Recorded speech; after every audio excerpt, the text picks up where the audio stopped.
Good afternoon, everyone. Welcome to the Golf Race Fuels Racing Zone presented by Stonebridge Specialty Insurance here at the Motorama Custom Car and Motorsports Expo, also streaming live on TrackTune.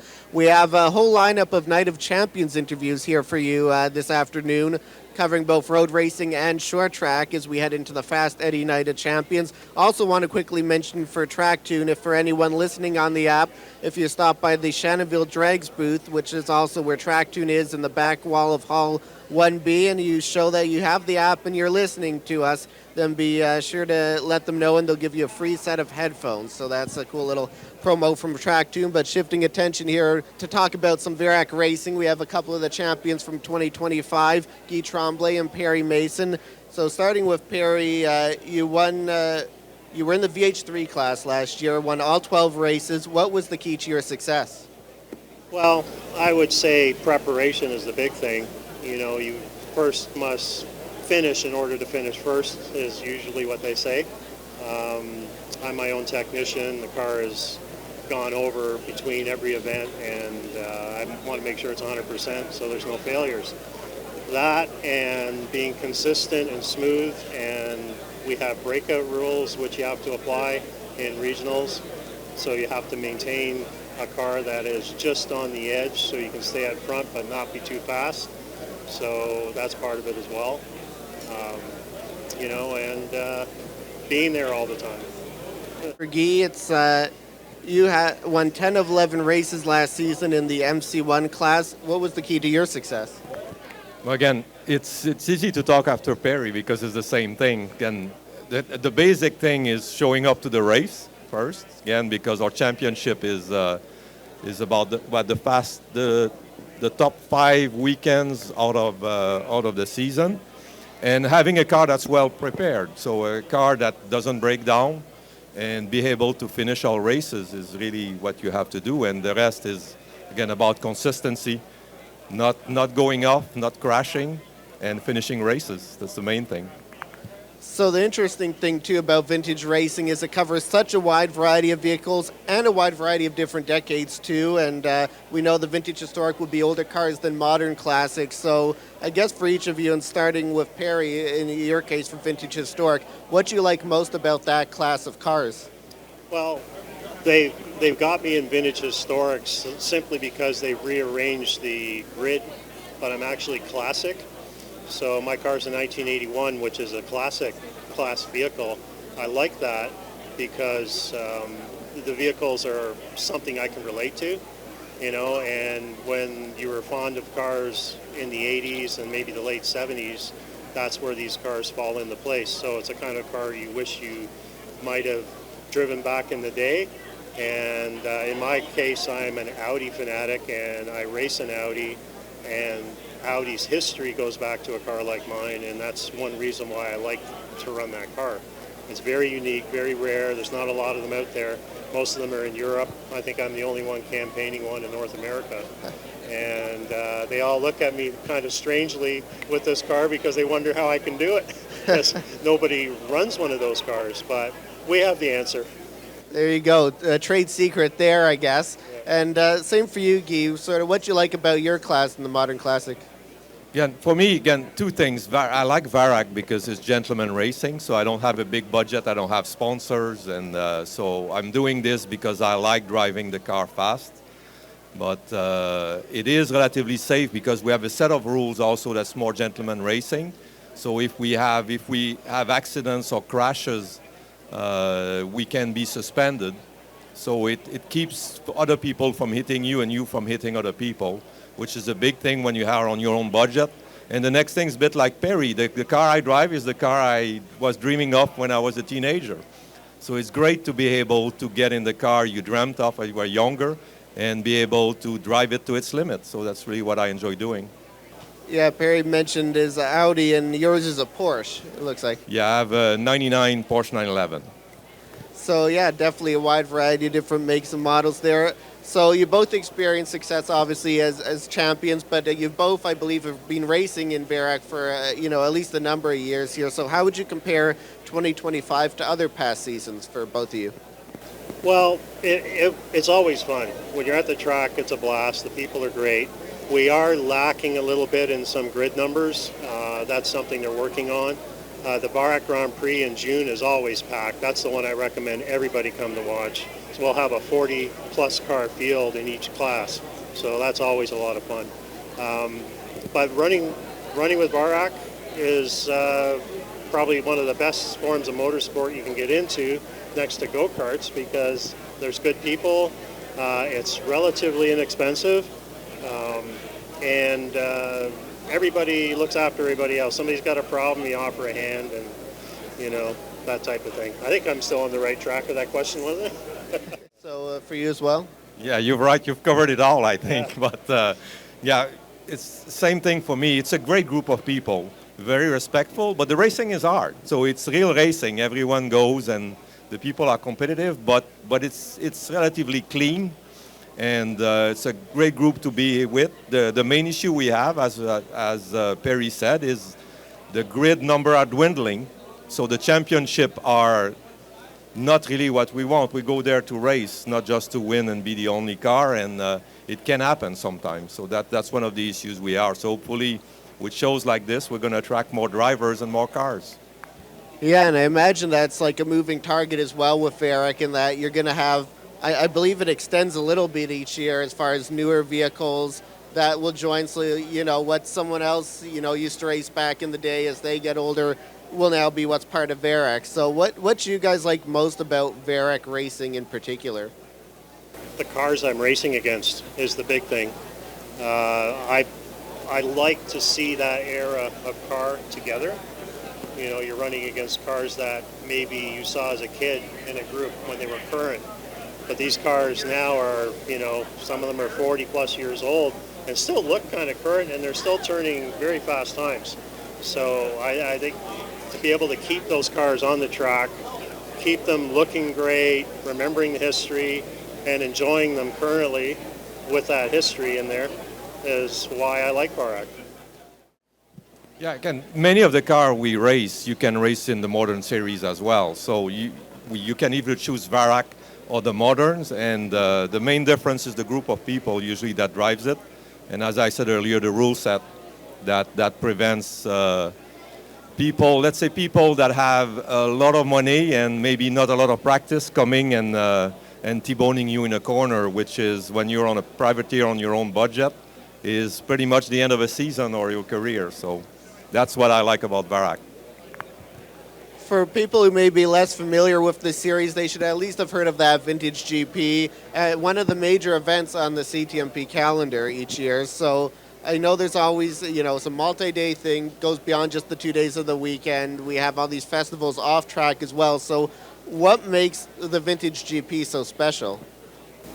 That is our premier event. We have people from all over Canada, the U.S., and our regular club members will come out that don't even come out on the regular regional weekends. So that is our Daytona 500, I guess you could say. And we all have a lot of fun. And that's good. They have good events, like we have dinners, you know, camaraderie, bands at night. You know, it's a party atmosphere. Everybody enjoys it. And we get a lot of track time. You know, we'll be on track maybe 6 times over the weekend in each class. I think there's 2 on Friday, 2 on Saturday, 2 on Sunday. So that's, you know, what makes it so much fun. You know, you don't have that on any other regular weekend. Plus they promote it, so you get a lot of spectators coming out. Try to get more and more people to come and enjoy that weekend. And CTMP promotes it on their website as a major event. So it's excitement. It builds the excitement. For you as well? Yeah, again, and the cars, because we'll have upwards of 200 different cars and all period correct cars. So cars from the 60s, 70s, 80s, well prepared from all over North America. So it does feel very, very different from a normal weekend. It's a big event, and I just like seeing all the cars and all the people that will come from all over Canada and the U.S. So for both of you, as mentioned before, Perry with 12 wins and Guy with 10 wins last season. So out of these wins, out of these race weekends, are there any races that stood out to you against the others? Well, anytime you win a race, it's special. You know, it's always nice to be up front. Winning class at the Vintage Grand Prix is probably my favorite, you know, because there's a lot of competition you have to deal with. You know, we may be a little bit short on a regional weekend, but there, you know if you can come up front in your class at that weekend, you've done something. So that's probably the most special for me, is to be able to win that weekend. You as well, any events that stood out against the others? Again, my best races are not, the one I enjoy the most are not always the one I win, is the one I fight with somebody. If you have a car that's very close to you, and it could be a different class, it's not always your class, but if you have a couple of cars you can fight with for the entire race, first you go faster because you have somebody to work with and somebody to have fun with, and then even if I finish second or third, if I've been able to fight with somebody all race, then it's a good race for me, and not break the car. That's the main thing. That's always a good thing, especially with the vintage. And I guess lastly here, as we look to wrap up the 2025 celebrations with the Night of Champions coming up, then it will be before too long the start of another season. What are your plans for 2026? Well, at this point, I've wound it down a little bit for this year. I'm only running the Varac Grand Prix in June. I may run another one at the end of the year, but family obligations is keeping me away from the track this year. So we'll see what it's like in 2027, but just June is my main objective this year. Again, my objective is to try to do 5 weekends. I've not picked, the Varac Grand Prix obviously is the highlight of the season. I'll be there and do at least another 4 or 5 weekends in the season. I've not picked the weekends yet, but and I usually try to stay closer to Ontario and not go too far as I raise the car to limit expense. But that's my plan for this year. Try to run most of the Varac season. All right, Guy Tremblay and Perry Mason, champions at Varac. Thank you for speaking with me. Thanks for having us. Thank you. Continuing here with our Night of Champions interviews at Motorama and streaming live on TrackTune, I'm joined now by Tim Gorham, the champion of the Calabogie Challenge Series Libre 3 class. You had 3 wins, 5 podiums in 8 races this season. How would you describe your season?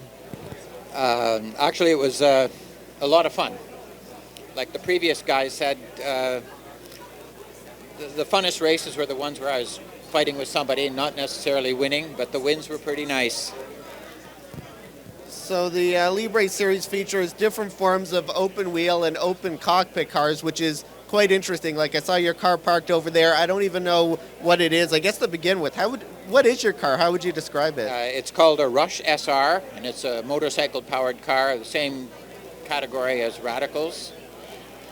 It's built in Texas, and they started making them in 2022. And I had the first one in Ontario.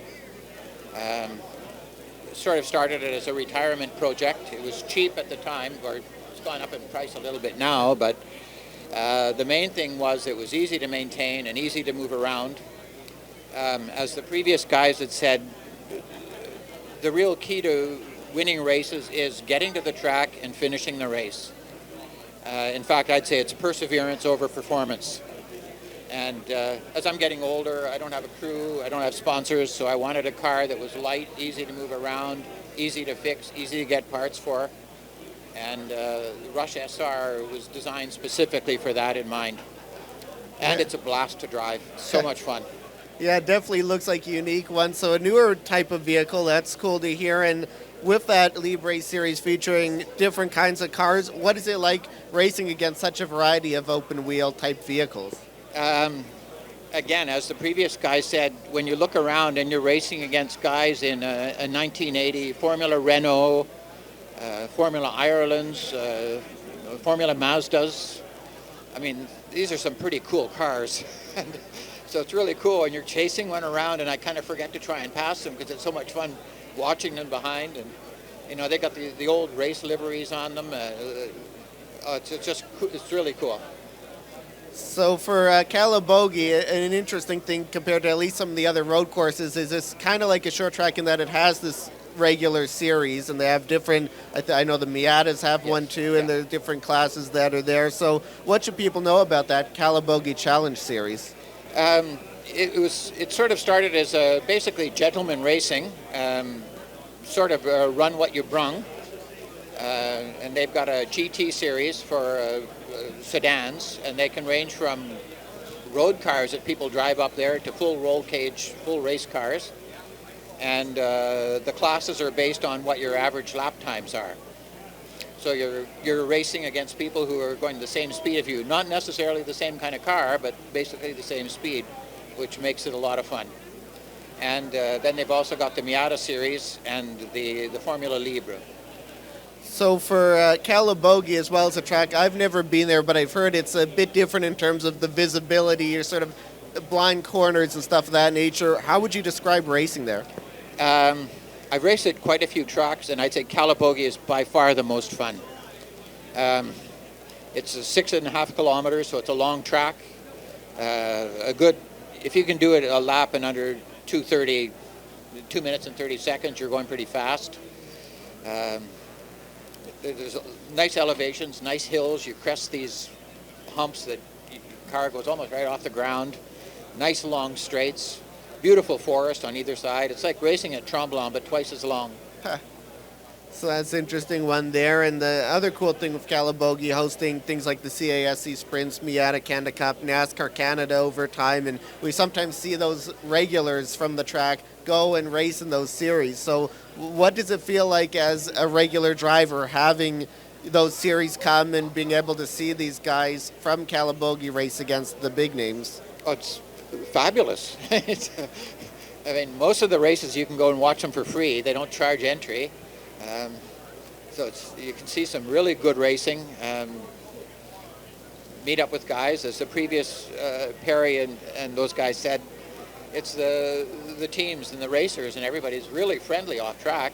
Yeah, they're your competitors when they're on the track, but when you're off the track, they're lending you tools, they're helping you fill up the car, they're pushing it around for you. It's just a great experience. And Calabogie is located near Ottawa, and you're the only one out of those track champions joining us here this year for the Fast Eddie Night of Champions at Motorama. So what motivated you to make this trip here to Motorama? To be honest, I saw the ad on Facebook, and I thought, that's pretty cool. And so I asked around, and nobody in my series is doing it. None of them had even heard of it. They'd heard of Motorama, but they weren't aware of it. So I said, sure, what the heck, I'm not doing anything early spring, and doesn't conflict with any schedule. So I thought, sure, sign up and see what it's like. That's quite an experience. This whole show is great. Yeah, I mean, I saw you mistook you for someone else just based on the Target Newfoundland earlier. jacket on the moving day, but I know you've been walking around throughout the weekend, so glad to see you be able to enjoy Motorama, and thanks for making the trip out from Calabogie as well. Oh, it's well worth it, yeah. Yeah, it's been fun here. I met a lot of friends that I know, the guys from Targa who remembered me when I did Targa a couple of years ago, other guys from CASC who either work or race at Calabogie. It's been great fun. Yeah. Tim Gorham, the Calabogie Challenge Series Libre 3 champion, thank you for joining me. Thank you very much for inviting me. We continue with our Fast Eddie Night of Champions previews here with another champion joining us on stage in the Racing Zone at Motorama and streaming live on TrackTune. It's Daria Khachi, the champion in CASC GT3. That is the Grand Touring Sprints. And he also won the overall GT title this last season. 9 wins and 15 podiums in 18 races. Your worst finish was 4th. How would you sum up your season as a whole? Didn't you just say it? You called me out, champion, didn't you?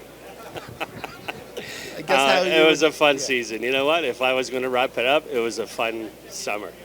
Fun season. We had a good time. And the winnings only just the icing on the cake, I guess. Yeah. So I know you've won different championships with 4 different classes. How does it feel to be the overall GT champion, meaning you had the most points out of any of those classes? I think I accomplished that a couple of years ago, and it was like, yeah, I didn't even put my number 1 plate on that last time. This year, I'm going to stick that number 1 plate on, and so it does mean a lot this last year because we worked hard at it. So I'm going to take it with all the glory. Your worst finish, as I mentioned, was 4th, and that came at Calabogie, so they all seem to be at that same track. What was the biggest challenge there? You know, it was one of those days when it rained and it got sunny and it rained, and it was the wrong choice of tires. Like, it was like either it was going to work or it was going to bomb. And boy, did it bomb on me. So, and that's what happens. Sometimes we get it right, and other times when we get it wrong, at Calabogie, yeah, you saw the results. And I knew it, and I didn't want to wreck the car, so we just like, you know what, let's just finish, and we get what we get. Yeah, and the fact that that came later in the year, I believe that was in August, that race weekend. So how did that help, knowing that you had a bit of a points cushion sort of going into that event? Yeah, it didn't factor anything. I mean, if we decide to do something, tire choices, I don't look back to see where I am in the points. We make the right decision, the right call, whatever feels right. We go with the gut feel, and that time we just didn't make the right call, that's all. So as mentioned, I'm not sure how many championships you've won, but you have won in the past. How would you compare this to past title-winning seasons? They're all awesome. Every one of them outdoes the other because you forget the years past. You just keep moving ahead. So yeah, this one sticks to mind. It feels good. You joined your RMP Competizione teammate Pat Sear, who's standing just off stage here as a class champion, and we've seen that out of that RPM team or RMP team where they've had multiple champions in the same year. What does it say about that team to have two titles in the same season? It's definitely teamwork. You know, the camaraderie around the paddock together just drives you. You can support each other. That certainly helps. Yeah, just having the support is tremendous. You know, we had some oops moments, and if it wasn't for the team support, yeah, I wouldn't be getting the points that I ended up getting. So thanks, kudos to the team. So in CASC, the interesting thing too is that you have all sorts of a variety of different makes and models and years involved in the series. For you, 1991 BMW M3. How would you describe your race car? The car? So this year we went backwards in time. I went to an older car.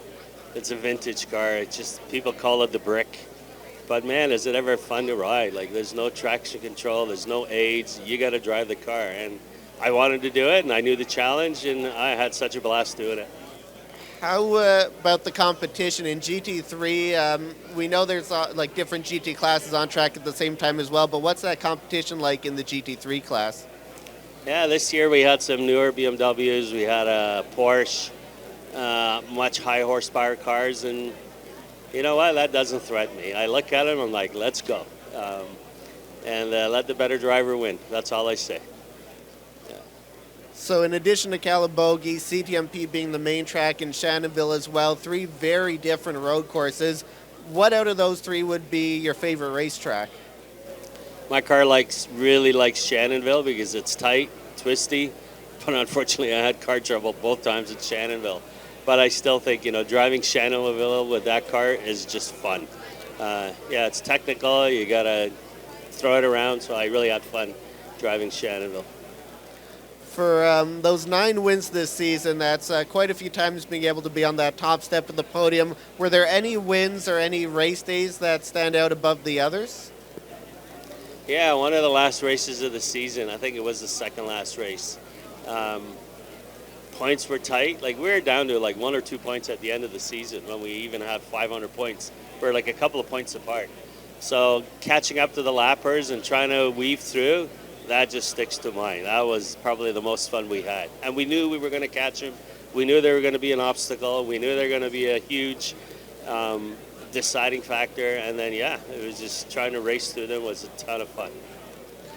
And as we wrap up the 2025 celebrations here at the Night of Champions, now just, only a couple months away at this point until the start of another CASC season.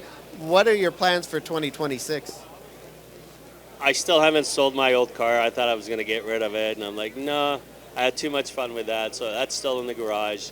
Got a newer car, a newer BMW, and we're just going to do different things with the power plant, and that's what I'm going to drive this year. So the newer one or the brick? Yeah, it's a newer E46 body style. Yeah. All right, so people can look forward to that this season. Daria Khachi, GT3, and overall champion at CASC. Thank you for speaking with me. Did you say champion? Yeah. Yeah. And I'm going to ride that wave as much as I can. the champion, Daria Khachi, joining us, and we'll have more champion interviews coming up in just a few minutes. Thanks, Bryce. Joined now by Stephen D. Cesare, the GT5 class in the CASC Pirelli Grand Touring Sprints. You had 10 wins, 13 podiums, and 17 top fives in 18 races last season. And I remember a big thing for you was no DNFs. How would you sum up your year? Well, it was definitely a challenge. It sounded more dominating than what it felt. The car definitely had some of its some mechanical issues along the way. Learning from 2024, definitely try not to DNF and collect as many points as possible and be consistent. It's a long season, the Pirelli Championship and Series. So we just wanted to score points at every possible event.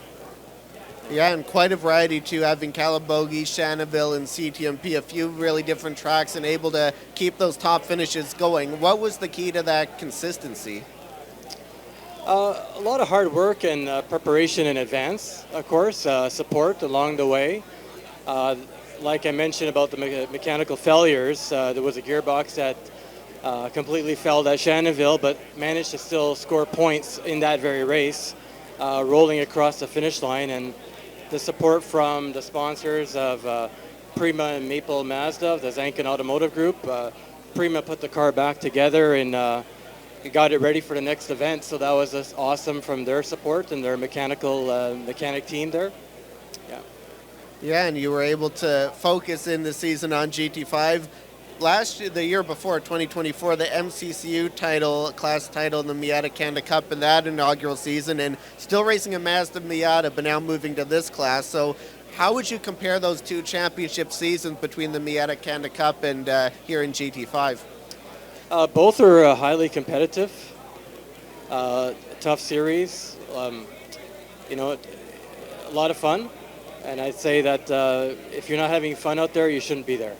So I think that's the key. If you can continue having fun, that motivates us to move forward and continue to race. And now having won a few titles, also winning in VARAC in the past, how does it feel to win here in the GT5 class? It was definitely our goal to start the season to get the GT5 championship. Ultimately, we succeeded, and it's a good accomplishment that I'm proud of. So you raced the 1990 Mazda Miata to be particular. How would you describe your race car and how it performs on track? They say Miata is always the answer, and it's true. I mean, it's the best driver's car for any racer to get into. It's so balanced and composed. It's a momentum car. You really got to be consistent, precise with your driving to not lose any speed anywhere. I just enjoy driving and racing the Miata. I think it's the best race car in my opinion. And it definitely puts on a good show in that Miata class when they're all bunched together. Being GT5, having such a wide variety of makes and models, what is the biggest challenge of, you know, having a car like a Miata that would, I'm sure, perform better in certain parts of the track versus others and racing against all these other types of vehicles? It comes down to a lot of strategy. You're always thinking in the car, where is your advantage, where you're more vulnerable on the track, depending on the track, of course. In most sport, the back straight, the car is slower, the slowest part of the track versus the competition in the class. So you got to plan for that in a sense and make up your time. Corners 8 through the and then 1 through 5 basically is where you're making your lap time. So you as mentioned, with 10 wins, 13 podiums in the 18 races, you know, you mentioned, for instance, Shannonville just gliding across the finish line, managing to avoid a DNF there. But as far as perhaps even some other events, are there any that stand out compared to the others? We had a lot of fun at Calabogie. It was a track that is not my home track. We prepared for, in a sense, of getting to know the track by just studying the track and doing some homework in advance of arriving. And it paid off. And it was a blast to drive that track. So it's well suited for the Miata chassis. And it was awesome. Great time. How would you describe the competition in the GT5 class? Very close competition, a variety of cars. good competitors to race door to door with, and fantastic time. So you mentioned there Calabogie being fun last year, and with the 3 different tracks that we have in the CESC schedule, but you have a favorite track out of the bunch, and why? They're all nice. I like driving different tracks. When you're hooked up at Motorsport, it does feel like a roller coaster, which is a blast. Calabogie, like I said, was probably a favorite for me. And there's others out there, other tracks that are that I do enjoy as well, or on my bucket list to try. Well, in addition to all these, long weekends with road racing compared to, say, short tracks, it's a lot of, you're at the track more because you have 2, sometimes 3-day weekends. But there's also still obviously a lot of work at the shop, and as a grassroots series like CASC where everyone's doing other jobs and stuff, how much work goes into being able to have, a competitive ride like this throughout the season? There's definitely a lot of prep work. You need to have some support. You definitely have to have support from your family as well, because it's a long season. I mean, you basically getting ready in April, if you haven't already, at this point through the winter, and it runs all the way to October. So there's not a lot of breaks in between, and if the car does have some failures, you might be making a trip down to the U.S. to get a part like I had to do in between. So there's a lot of things involved for sure. Yeah, how challenging is that for something like a 1990 car to find some part in that instance? There are resources out there in Canada and the U.S. You gotta know where to look, and it's definitely doable. If I did it, it's possible. It's not impossible. So you've raced here in a few different classes, series over the last few years. What are your plans for 2026? I think ultimately is to have fun behind the wheel with my family at the track, and that's number one. To continue racing for sure, and we'll see. Right now we'll see where we'll place the Miata, but it'll find a grid somewhere. All right, Yeah. That sounds good for sure. And in the meantime, you'll get to celebrate alongside the other road racing champions in a short time from now here at Motorama. Stephen Cesare, the GT5 champion at CASC. Thank you for speaking with me. Thank you very much. Continuing with our Fast Eddie Night of Champions lead-up coverage here on the Racing Zone stage in Hall 1B at Motorama. I'm joined now by Grant Bourne, the CASC GT4 class champion in the Pirelli Grand Touring Sprints.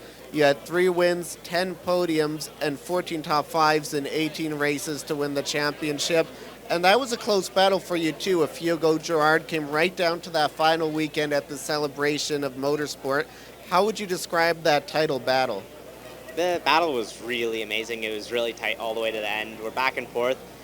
Because of how it works with the bracket racing, I'll be slower on the straights, faster in the corners, so ending off at Motorsport, you're catching people by turn 1, you're trying to give enough of a gap to get past them and put up that gap so they don't catch you down on the back straight. It was really tight, it was really fun. The second to last race, I got pulled off with a mechanical and ended up finishing right at the back of the pack. So the very last race of the weekend, it all ended up coming down to Desmond Tam, another driver in there. He was the top 3 of us, rotating back and forth all the way through the weekend. So it was lots and lots of fun.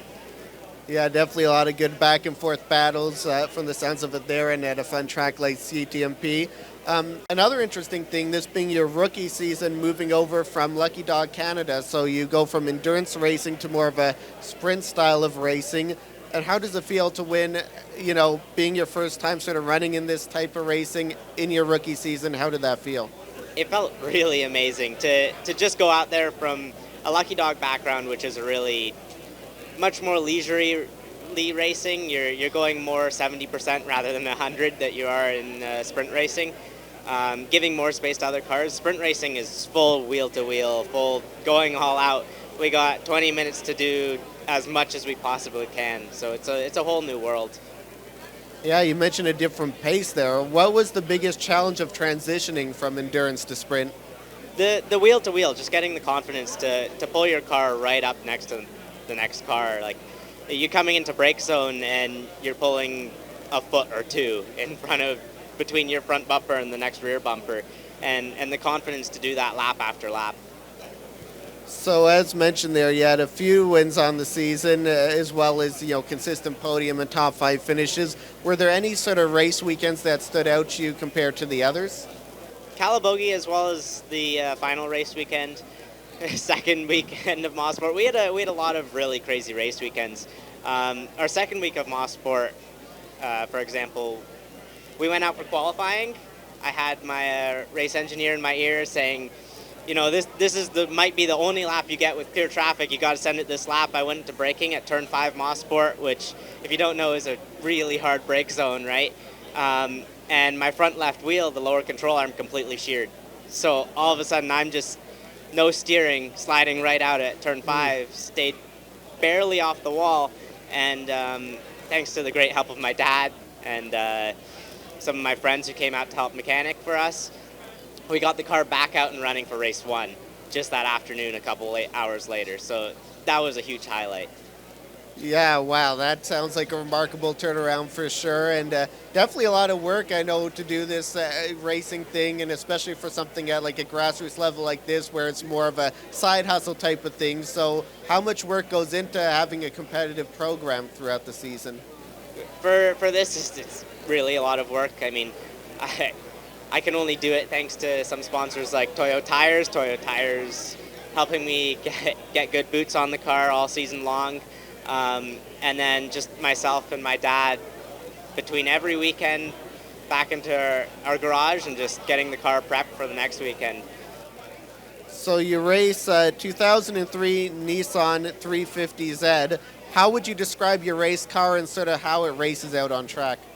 It's quite interesting. It's a popular drift car, and we're running in what we call grip racing, for example. So coming through turn 1 at Mosport, you're getting the rear kicked out, way out the rear of the car. It's something to get used to. It helps getting used to oversteer of the car, and you're running next to door, and the rear's kicking out when you're getting on power. When you're braking, it kind of wants to understeer because it's so front heavy. But in GT4, it sits at a pretty good pace. It matches the pace of GT4 perfectly. I'm not the fastest car on the straights, but I'm not the slowest car on the straights. It fits pretty well. Yeah, that's interesting there. So a car for sort of another purpose, but able to fit in well. And it's quite a variety of vehicles in GT4 and across the GT Sprints, which is pretty interesting. So, yeah, what is it like? What is that competition like in the GT4 class? The competition this season was really tight. I think it was the tightest of any of the GT classes. Like you said, all the way down to the last race weekend, we were fighting for the championship. All the way down to the last race, where it was decided. So it was really good. The few of us that were fighting for the championship were all running such similar pace. We had one race weekend where I qualified 3rd, and the top 6 were all within 0.06 of a second. So it was really good. Wow. So down to the 100th of a second, or like 600th of a second there. That's definitely very competitive here, especially for road racing. And, 3 very different tracks on the calendar with CTMP, Shannonville, and Calabogie. Do you have a favorite track and why? Of those 3, probably Calabogie. Mosport's also a really fun track. Calabogie it's fast like Mosport, but it's also a little more technical, and I really enjoy the technical bit of Calabogie. We were there, and the track was kind of slippery when we were there, so it's finding where the grip is, staying out of the marbles, and it's a super fun track to run. So now looking ahead with that rookie season under your belt, what are your plans for 2026? I want to grow a career in racing, so the dream for mine would be Le Mans. I want to make it to IMSA one day. I want to race touring cars, race GT3s. So next season, working towards that goal, I'm racing Rush SR, so it's in the grid life class in the States. So a full series nationally in the States, running under the FDF tent just on the other side of us here. And I'm super excited for that. We've got a ton of spectators there, new sponsors coming on board. It's super exciting what's coming. So there you go. So another rookie season, I guess, 3rd year in a row of something different. So I guess out of this now having experience in CSC in the GT4 class, what will you be able to take from this experience to help heading into this new opportunity south of the border? I mean, there's tons that I learned this season in all sorts of aspects. The wheel-to-wheel aspect was huge. Just working on the business side of racing is huge. The business side of racing is most of your season, right? That's your whole off season. And yeah, just getting wheel-to-wheel, getting comfortable being that close to cars. The front pack of the rush cars are all door banging the entire race. So it's a whole new world to get used to. Yeah, and definitely a newer car. We had Tim Gorham on a little while ago, and he has one of those, and definitely unique-looking race car, so it looks like a lot of fun for sure. Grant Bourne, champion in the CSC GT4 class last season. Thank you for speaking with me. Thank you.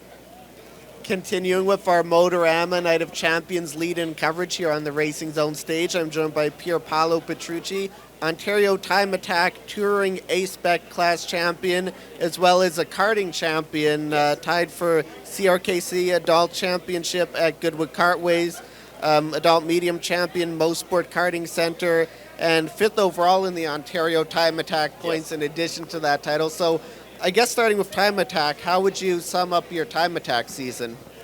It was a good season, pretty busy racing season. The weather was great, the car was good. I had a bit economical problems, so I had to reuse some tire, and we had to swap the tire in front at the back and the reverse. But if you race so much, you need to find ways to get cost effective. But other than that, I learned the track over the years with a lot of track day at school, so it's been pretty good. And I know you've won championships in the past as well. How would you compare this to your past titles for this and the karting? Well, the karting is always difficult because there is a lot of people, so you never know who is the good driver all the time. But Time Attack, usually the people are all the same. Some new face, new vehicles, new class. But other than that, it's just a learning curve and keeping cool. Try to do not make any mistake because it could be costly. Race clean, learn as much as you can on YouTube, on simulator. Yes. Ontario Time Attack as well, it's pretty unique in that, like compared to the other series where you're door-to-door racing with other people, this you're racing against the clock. So what is it like racing in Time Attack? Racing in Time Attack is more racing against yourself. The class and the timing and the scoring is something we can control, but as long as you focus on yourself, it's a good series because it's safe. They teach you how to drive. There is a school usually the day before, and it's good racing in OTA. And you swept races at 3 different tracks as well. I know they have, I believe, the DDT track as well as the Grand Prix track at CTMP, and I forget, Shannonville's the other track that they race at. So how would you compare? How would you compare those 3 tracks? Definitely the most technical is DDT. It's not easy to go fast there because it's a technical track. Shannonville is very good. It's big, it's long, it's also technical. But the CTMP or GP is the best track ever. Maybe it's not a beginner track because DDT or Shannonville usually have a lot of grass. At GP there is a bit of grass and then a wall, so that's not a friendly experience. But yes, it's good that the series goes many track, so a different layout too. DDT 1 king, 2 king. So it's not exactly the same, and it helps the driver to develop like a proper driving skill, especially HPDA. Like. And so, having success at these, various types of tracks, are there any of those race weekends that stand out to you compared to others from last season? Maybe when the championship point is tight, so if you can just go there and have fun and have a cool head, it's always help. Yes, like the ego, the stress, it goes into play. But if you know the track, like you've done it before, it's just another competition day. It's good to check the car too, so you can how do you say? So, like preparing for yes, it? Yeah. Yes. Always oil change every 2 weeks. Like you have to be on top of Monday. Yes. Okay. The least you wanna have is a surprise on the car. So sometimes it happens, but this is an important thing. Yeah, for sure, and avoiding those DNFs, so that's definitely important for that. As for the karting, you kept busy there as well, racing at both Goodwood and the Motorsport karting centers. So how would you sum up your karting season as a whole? It's been very, very good, winning both championships. It's just a drive and drive, but I've been doing for 8-9 years, and that was the cheapest form of motorsport I could find.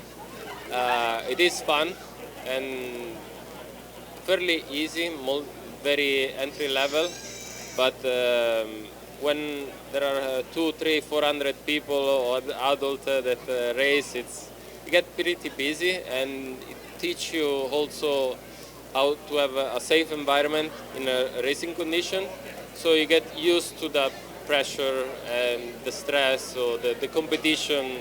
It goes into play, and despite the fact it's not the same platform, obviously, car and karting, but karting helps 100% as a school, as a ground. It's good. Karting is fun. And I guess the interesting thing with karting too is that you're not bringing your own car, like you mentioned, the preparation for like arrive and drive. You pretty much you get whatever car they give you, and some operate better than others. So how challenging is it to adapt to whatever cart you end up with on a given night? Yes, this is a very good point, because not always you have the perfect cart, and helps you also to grow.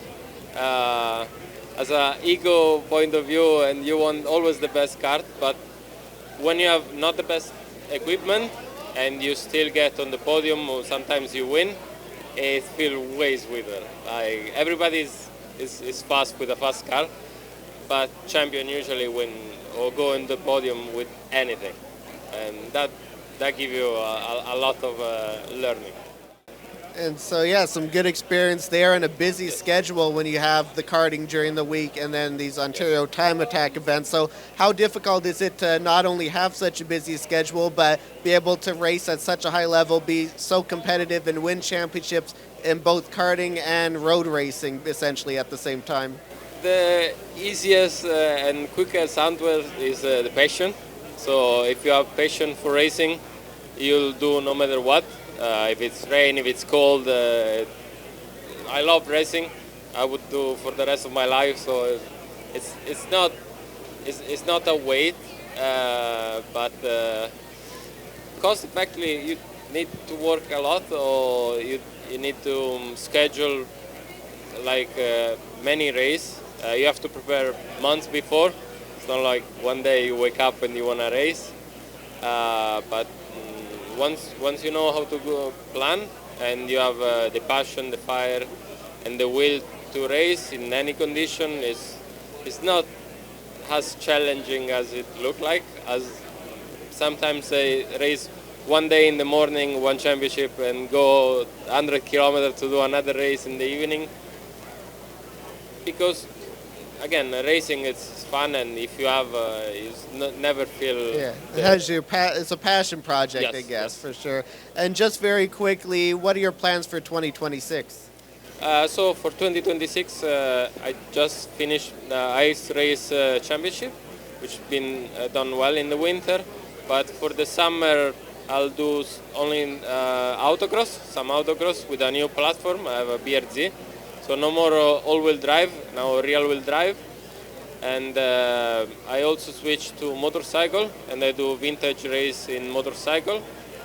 And if I can, some endurance racing in Lucky Dog or any wheel-to-wheel championship. It's right. always fun. So some different series for you to get used to there for sure. Pierpaolo Petrucci, Ontario Time Attack, Touring A-Spec class, and as well karting at Goodwood and Mosport champion. Thank you for speaking with me. Thank you. Continuing with our Night of Champions interviews here on the Racing Zone stage, I'm joined next by Stewart Ross, the F1600 Class A and overall champion from last season. 10 wins, 15 podiums, 19 top fives in 20 races, and you got off to a hot start in the season as well, winning 5 of the first 6 races between the Victoria Day and Shannonville race weekend. So how would you describe those first 2 race weekends of the season? Those first 2 weekends were pretty magical, actually. I felt really prepared coming into the season. I did a lot of work on the sim to prep my mental ability, work on my racecraft a lot, and that really helped. Being able to get into the race car and just perform and not have the mental block of, oh my God, I'm in a race car. So that really helped out. Was this your first season as well in the F1600, or? Yeah, this was my first full season in the F1600. I did 2 races last year at the end of the year just to be in the car for the first time.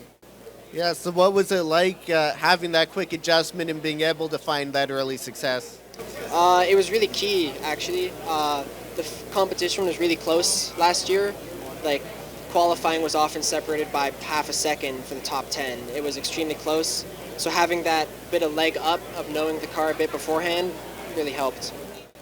And then to go from those events to the GP3R being such a prestigious street course race and perhaps your first time on the streets as well. So what was it like getting used to racing with the walls that close to you? It was weird because honestly, of course there's the added risk factor of there's no runoff. But if you keep it clean and tidy at every other track, it doesn't make a whole lot of difference. You don't look at the wall anyway because you don't want to hit it. The sense of speed was definitely different though, with the walls whipping past you going down the back straight. It made you feel a whole lot faster. And then to be able to win two of those races and a runner-up finish as well in the 3 events in your first street course weekend, how did that feel? That was amazing. That event was really special. They have a huge podium celebration, and after the podium, they put you in trucks and waved you around the circuit, and that was really awesome. It made you feel like a real race car driver, It was really special to have all that attention. Yeah, definitely something like what we see with those big series like IndyCar when they're doing driver intros, so that's a cool thing they do there for sure.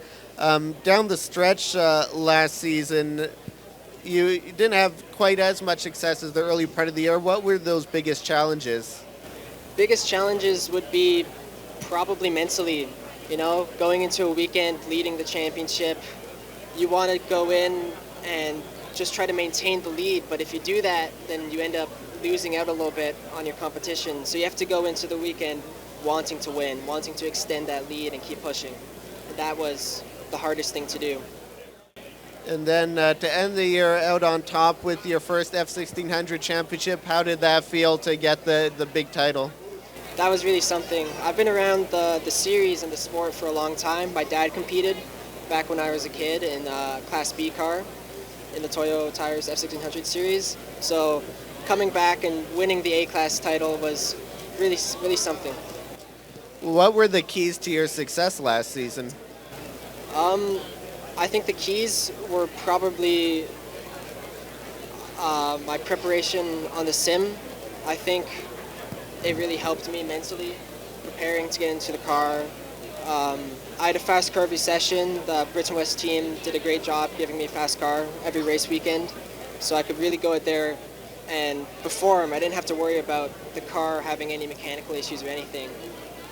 Yeah, you mentioned Britain West, the team that's been around for a while in F1600, so they have lots of experience collectively. How much were you able to learn from the people you were working with there at that team? I learned a whole lot. David Klubine has so much knowledge about the sport and about these cars specifically. He's been running the team since the early 2000s, I believe, and my driver coach was actually the 2024 Toyota Tires F1600 champion, so I learned a lot of tricks from him too. Yeah, so that's got to be some great experience there. And, talking about those different tracks that we mentioned there before with CTMP, Shannonville, GP3R, did you have a favorite track and sort of why? I think my favorite track was definitely GP3R. The environment was so amazing. And the track was really fun itself too. Usually on a street course, the racing isn't great, but with the wide straights and like the wide turn one, it provided a lot of overtaking opportunities. So an interesting thing too about these F1600 cars, I know sometimes it's a little bit of a drafting situation where you got the cars all lined up and aerodynamically, and that can create some really close battles and finishes. So how would you describe the competition in F1600? We were super close this year. Me and my teammate, Jonathan Patron, it's really important to have a teammate, to have somebody on your side going up the back straight of Motorsport for the draft, right? If you are against three people from another team, then you're left out to dry most of the time. So having that teammate is really important to not lose out on the straightaways. So racing in this for your first full season last year, how would you compare that season to other past years that you've had at different levels of racing? It was definitely a big step up getting into a car for the championship for the first time. I did go-karts in 2024 at Flamborough Speedway. So going from a four-stroke go-kart to a real race car was something else. And as we celebrate the champions here this weekend on stage in a little bit, Fast Eddie United Champions, then we'll be looking forward now, just only a couple months away from when we really start to see road racing. So what are your plans for the 2026 season? My plans for the 2026 season is going oval racing, actually. I'm going to be competing in the Can-Am midgets in a three-quarter midget, ran by the guy who I did karting with, actually, Jeff Smith of JDL Distributing. So that'll be quite a big difference there, too, going from, I guess, a karting on a car track within an oval, being at Flamborough, to the big tracks, now back to the oval racing. So what will you be able to take from this F1600 experience to help you in a Can-Am midget? I don't really know. It's a whole nother world going round and round racing. So it'll be interesting to see what translates in terms of setup or driving style. But it should be interesting. It should be a fun new challenge. And what are you most looking forward to about that? Definitely the racing, because it's just short 5-minute races. So you have to get out there and get stuff done really quickly. Stewart Ross, the F1600 Class A and overall champion from last season. Thank you for joining me. Thank you. Thank you for being here. We continue here with our Night of Champions interviews at Motorama and streaming live on TrackTune, joined by Matt Gauthier, the Miata Canada Cup MCC1 overall champion here this last season. You had 5 wins and 6 runner-ups in 12 races, and a close battle that really went down to the wire with Owen Clark. So I guess it was really the second half of the season where you had turned it up and got all those wins in a row. What led to your increased success in the second half? Well, I think I got to give it credit to the guys at Power Sports Garage. We really had a little bit of a turnaround in the car setup and found that window of where I really wanted to be with the car.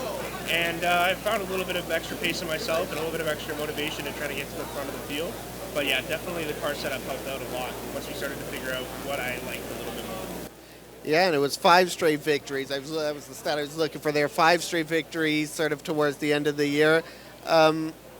So you mentioned they're finding different things in the setup, but as well having that points deficit to look at after Owen got off to the strong start. How did that play into sort of your driving style? Did that shift things at all? Well, you know what? It was. It definitely made me. It was actually kind of beneficial to me to watch him. I mean, he's been a driver longer than I have, and he's found success last year in that series. So it was helpful to watch him a little bit and to chase him. And I mean, I put it on pole at Motorsports, so I knew I was close to him on the pace, but the chasing after him both on track and in the points was I don't even think we had you going the whole time. Oops. It's all good. I'll take that's my fault. Hopefully. Oh no problem. Yeah, so like chasing after him for the whole season was super helpful, and just being able to watch, kind of see what he does a little bit, take after some of the things he does, and then chase him down both on track and in the points. Yeah, it was really good. So I guess now that I just realized that Mike mistake, just to recap again, what sort of led to that increased success in the second half of the season? Yeah, so we figured out kind of a few things on the car in terms of setup and how I wanted the car to be. Loosened up the rear end a little bit, so that helped me, and just really kind of had that extra motivation because I put it on pole at Motorsport in the first round of the year, but I wasn't able to get a win at all that weekend. So it kind of helped me push, and I knew that I had the pace. I just had to stay in front of him. So. And it's a pretty fun class with the Miatas, the fact that you have such a large grid of cars, and this all like a spec series, so all pretty similar. Yeah. How would you describe your season as a whole? I mean, it was so much fun. It was such a great season.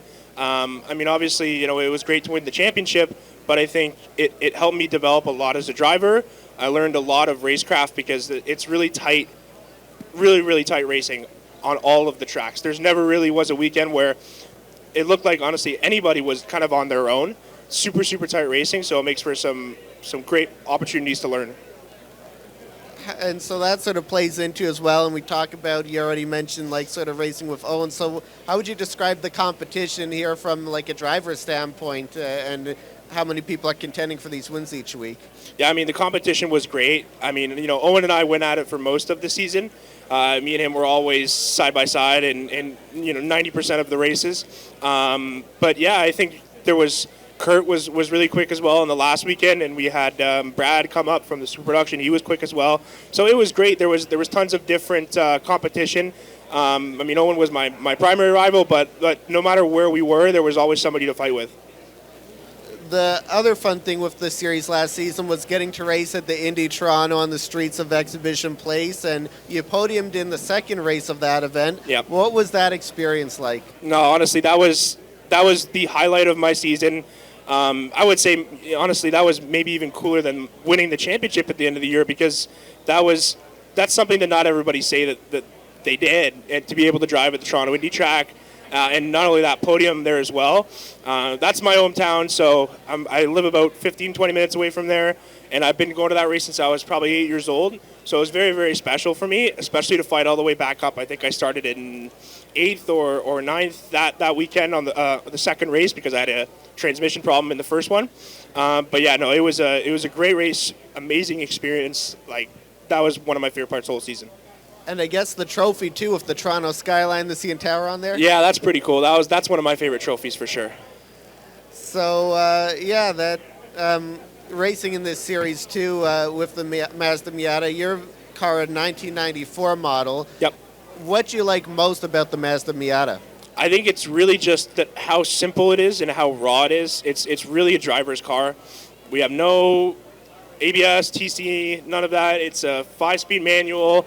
It's really just about the driver, and everybody's got very similar cars, and I think that car in itself is such a great platform because it really helps you learn, just a lot about how a car handles, and gives you a great stepping stone to move into something a little bit faster.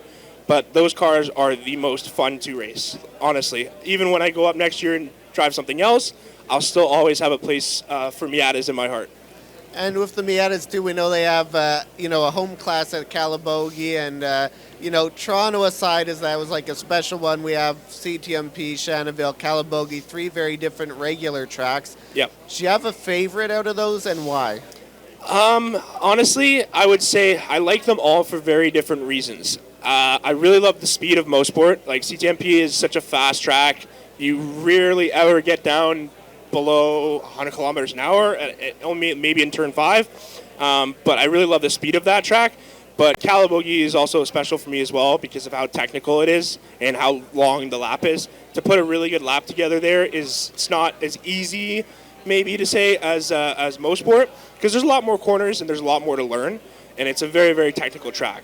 So I love both of those two, and Shannonville is fun as well because it's very, very fast-paced, kind of old-school style racing, where we ran the two different layouts, the pro layout and the long layout. So it was nice to get a little bit of variance there as well, and it's challenging because of how bumpy that place is and different levels of grip. So they all have their own kind of quirks to them, and I think that's why I love them all. But I would say if I had to pick one, I think the Speed of Motorsport is my favorite. All right, and the classic track there for sure. 100%. Yeah, so you won second ever season of this Miata Canada Cup. You won the championship there, and now, as you mentioned, you're moving on up. So what are your plans for 2026? So next year, I'll be doing still a little bit in Miata Canada Cup. Definitely doing some of the major weekends, the NASCAR Canada weekend at Calabogie for sure. But I do plan on running in the Pirelli Sprints. I just bought a Mustang a few months back last year, and we're going to be running that in GT Sprints. Not quite sure where that's going to land and what class there yet, but we're going to do some testing and see where we end up and go have some fun in that thing. Yeah, so what appealed to you the most out of that? That's quite a difference in vehicle. Yeah, it is. It's a lot more powerful for sure. But I think the main thing for me was learning how to drive something that has a little bit more horsepower. That was the main thing for me. Honestly, I'm not exactly sure what I wanted to end up doing, but I wanted to try something that was very different than the Miata.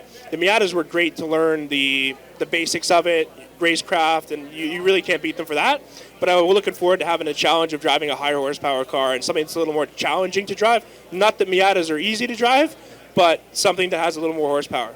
All right, Matt Gauthier, the MCC1 class champion in the Miata Canada Cup last season. Thank you for speaking with me. Thank you very much for having me. Continuing with our Night of Champions interviews, I'm joined now by Pat Sear, the CASC Pirelli Super Touring Sprints GT2 champion. 5 wins and 14 podiums in 18 races last season. Your wins came 3 at Shannonville, 2 at Calabogie. What led to your increased success at those tracks? I think that having a car like I have is well geared to a very tight technical track, and I myself as a driver, I really like that tight technical track approach. So I think that's probably why. I'm very comfortable and very natural in that environment. So it's that's probably the reason why I'm more consistent in that type of stuff. You had 14 podiums here, as mentioned in that title win. What was the key to staying consistent at CTMP as well, to be able across the board to be consistent? It's the same thing. It's the approach, right? And it's just I never go into a race to necessarily win. Like I go into the race to actually try to win a championship. So being a little more cautious at times when you could be making a more sketchy pass, I choose not to do that. So I can I definitely plan on October versus an individual win. How would you describe your season as a whole? Anytime you get an opportunity to be in a race car, I mean, we're definitely fortunate to do that, and I definitely recognize that. And I'm always around good people at the track, and that's something I really appreciate. And the camaraderie and the friends, at the racetrack is, it's a big part of it, and that's why I really enjoy it, and that it contributes to the success. So you didn't defend your overall GT Sprints title, but it didn't go too far. It went to your teammate Daria Khachi in GT3, and it's at least the 3rd straight year with 2 titles for RMP Competizione across those different Sprints classes. So what does that say about that team to be so consistently successful?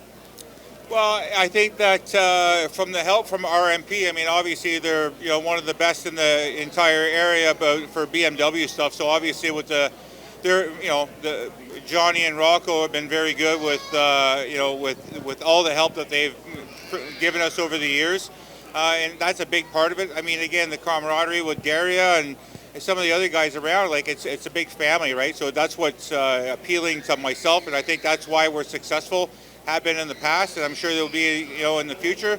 So it's I think that's a big part of it. Everyone that's involved, plays an important role, from either making dinners to helping fixing race cars and talking about all kinds of stories. It's your 2nd straight title and your 3rd in 4 years. So how would you compare 2025 to your other past titles? You had to think about it when I asked you that question at the finale weekend. You've had quite a few months to think about that now. You know what? I don't know if I actually have thought about it anymore since then. So I don't know how to answer that. Like I take every race individually, every year is individual. Like I have fun. It's a fun experience. Again, like I said before, we're just very fortunate to even be able to be there to do this. So, it's the small moments that make a difference for me, and that's has it been different in 25 than 24 or 22? I don't think it. My approach is the same thing regardless. Like go in prepared, have fun, enjoy the moment. Don't overthink it.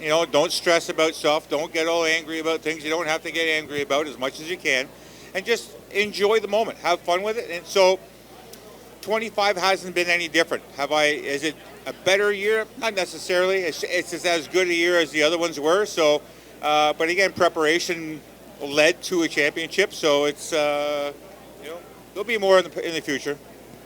And once again this season, you sort of had that unique opportunity of having two hats on, not only racing here in the GT2 class, but also being the CASC race director. So what's the biggest challenge in doing both of those roles on the same race weekend?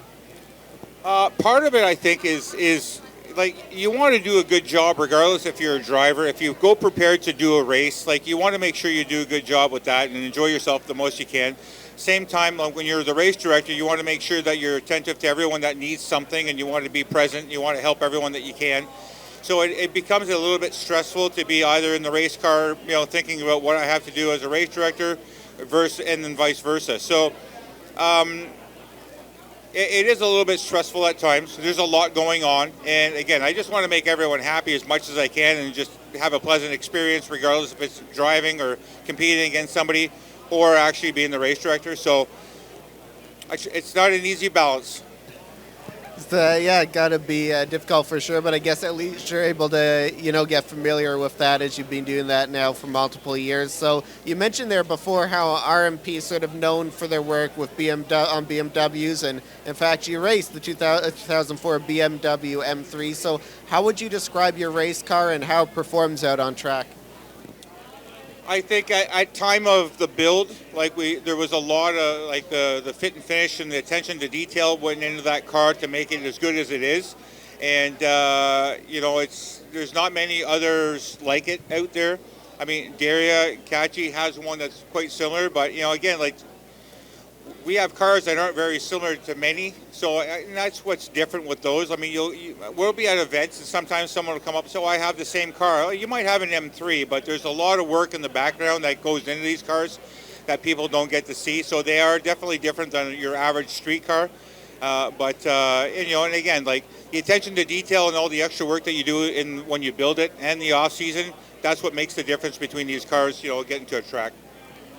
And as we celebrate here, you have a busy weekend. Again, going back to that wearing two hats, you have the big CSE booth that we have here in the racing zone once again with a big presence. But you'll also get to take a break and go and celebrate over at the Fast Eddie Night of Champions coming up here in a very short time. So as we wrap up from this looking back and then start to look ahead, what are your plans for 2026? 2026, I'm going to actually take a little bit of a breather from racing up here in Canada. I got some fairly substantial events planned in 26 in Europe. The Baja 1000 I'm attending, and I'm doing I'm starting off the year in July actually in Belgium, racing at Spa, endurance race there. Then follow it up with the Baja 1000 late fall. And then Daytona in December, I'm doing an endurance race. So I got some pretty significant big plans. But as for Canada, I'm going to maybe pick and choose selective events. I'm not going to chase any championship this year. I'm going to take it a little bit easy, concentrate on helping the CESC with some different things, and moving that some more into the right direction. And but as for racing up here, I'm going to take it a little bit easy this year and help out where I can. Yeah, and it sounds like some big events for sure, at least with Spa and Daytona and some of those big tracks. So, you're helping us wrap up our road racing coverage. We'll have some short track interviews coming up in a short time. But for now, Pat Sear, CSC GT2 champion last season, thank you for speaking with me. All right, thanks, Bryce. Thanks, everyone. Thanks.